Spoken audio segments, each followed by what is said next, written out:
the way, I need to tell you what this little idiot did yesterday. Do you want to tell them, Minervi?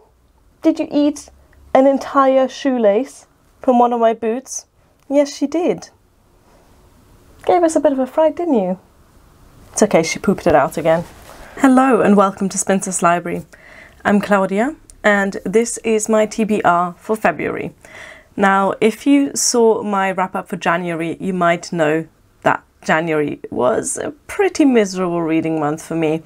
My average star rating was 2, which is not something I want to ever repeat. So, in order to catch a bit of a break in February, I have decided to read books that I'm pretty confident I will love.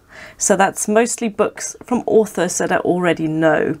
But before we get into those, let me just show you the 2 books that I'm currently reading, that I'm kind of taking over from January, that are definitely not in my comfort zone.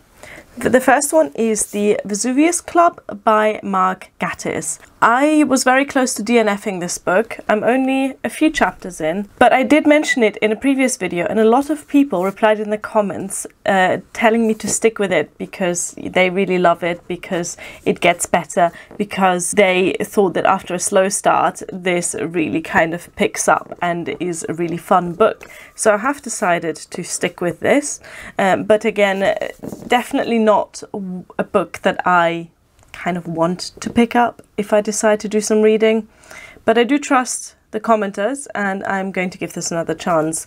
This is some sort of dark spy adventure crime novel set in Edwardian London with a dandy protagonist named Lucifer Boggs.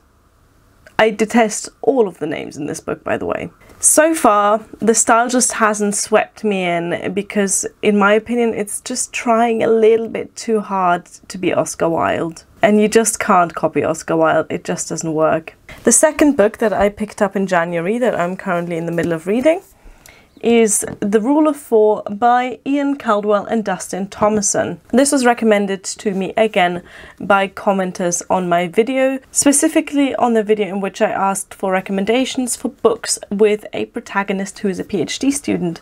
Now, I'm only about 90 pages in. This is a pretty big book. This is over 500 pages. It seems to me like the protagonist is actually an undergraduate student, but I'm going to let that slip because the whole book seems to be based in a university. It's based at Princeton University so far. I expect there'll be some travelling going on later. And even though this is not the sort of book I would naturally pick up, this is the sort of book I would never even have looked at if it wasn't specifically recommended by you. I am enjoying it so far, and I think this is going to be a fairly quick read despite the length of the book. By the way, you can probably tell I have a bit of a cold, so I've got some hot lemon tea here. I have discovered that if you make just a normal black tea, you know, just from a tea bag, and you add lemon squash, it makes a really lovely hot lemon tea, especially if you, like me, are a millennial who can't afford real lemons. Right, let's get to the actual TBR then.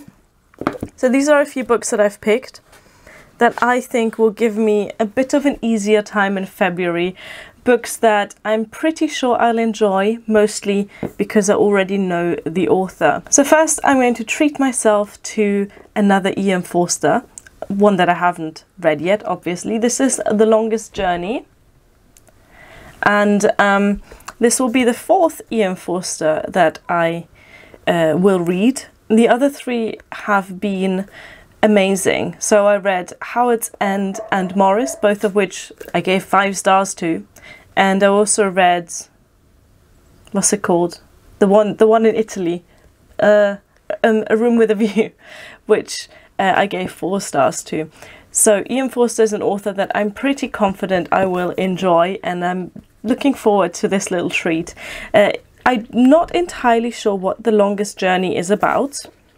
I expect there is some travelling involved, but then the titles of Ian Forster novels can be a little bit misleading. We'll see. Another book from an author that I really enjoyed last year is Daphne du Maurier. This is Jamaica in. Last year I read Rebecca. I actually did a whole video recording my reaction to Rebecca after each of the chapters, and then I cut it together into a sort of live time reaction video. I'll link it up here if you're interested in that.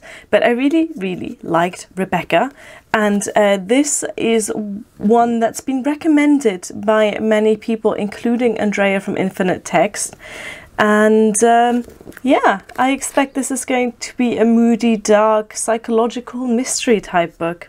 And then I have The Secret Garden by Frances Hodgson Burnett. Now last year I read, oh, I really should remember the titles of books that I've read, shouldn't I? The one about the boarding school. A Little Princess. Last year I read A Little Princess, absolutely loved it. And what I particularly enjoyed about A Little Princess, apart from the boarding school setting, which is something I love, it was so wonderfully easy and lovely to read. The style was just beautiful. It just made reading the book very easy, considering this is from the 19th century. I mean, I expect this is from the 19th century as well. No, this was first published 1911. So this book's over 100 years old, but if it's anything like A Little Princess, this will be a breeze to get through. And I can't wait. This is many people's favourite Burnett book. Then, this is actually a reread. I have Holes by Louis Sachar. This is one that I, like many of you, will have read in school. I also remember watching the Disney film years ago. Again, one I'm pretty confident I will like. I mean, I liked it as a 13-year-old. Why wouldn't I like it today? I remember the basics of the story, but I don't remember the details of it. So it is almost like reading a new book. And if you're not familiar with this is the story of Stanley Yelnats, who is sent to a sort of boot camp after he is accused of stealing a pair of trainers. And then there's all sorts of stuff going on in that boot camp, including some dodgy adult characters, a bit of a 19th century mystery thrown in, and a lot of digging, literal digging. And finally, because I can't just read familiar authors for a whole month, so I have picked a new author. This is a bit of a, you know, maybe just stepping a toe over the edge of my comfort zone, but I am fairly confident that I will love this book. This is Gilead by Marilynne Robinson. The reason I say I'm confident I will love this book is because literally every person who I've heard talk about it talks about it with highest praise. People say, I have to read this. This has to be a pretty amazing book to get that sort of response from people.